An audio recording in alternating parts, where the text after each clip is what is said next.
60 ವರ್ಷಕ್ಕಿಂತ ಮೇಲ್ಪಟ್ಟ ಮಹಿಳೆಯರಲ್ಲಿ ಹೊಟ್ಟೆಯ ಕೊಬ್ಬಿನ ಹೆಚ್ಚಳವು ಹೃದಯ ರೋಗ, ಮಧುಮೇಹ ಹಾಗೂ ಇತರ ಆರೋಗ್ಯ ಸಮಸ್ಯೆಗಳ ಅಪಾಯವನ್ನು ಹೆಚ್ಚಿಸುತ್ತದೆ. ವಿಶೇಷವಾಗಿ ಆಂತರಿಕ ಅಂಗಗಳ ಸುತ್ತ ಸಂಗ್ರಹವಾಗುವ ಒಳಾಂಗಗಳ ಕೊಬ್ಬು ಹೆಚ್ಚು ಅಪಾಯಕಾರಿ.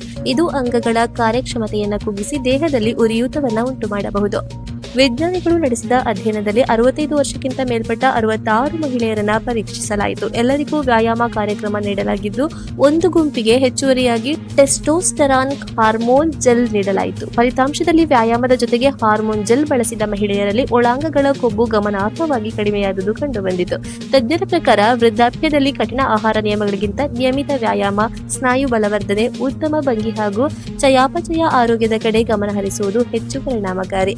ಹಾರ್ಮೋನ್ ಚಿಕಿತ್ಸೆಯನ್ನು ವೈದ್ಯರ ಸಲಹೆ ಮತ್ತು ಮೇಲ್ವಿಚಾರಣೆಯಲ್ಲಿಯೇ ಪಡೆಯಬೇಕು. ಆರೋಗ್ಯಕರ ಜೀವನ ಶೈಲಿ ಮತ್ತು ಸೂಕ್ತ ವೈದ್ಯಕೀಯ ಆರೈಕೆ ವಯಸ್ಸಾದ ನಂತರವೂ ಸಕ್ರಿಯ ಹಾಗೂ ಆರೋಗ್ಯಕರ ಜೀವನ ನಡೆಸಲು ನೆರವಾಗುತ್ತದೆ.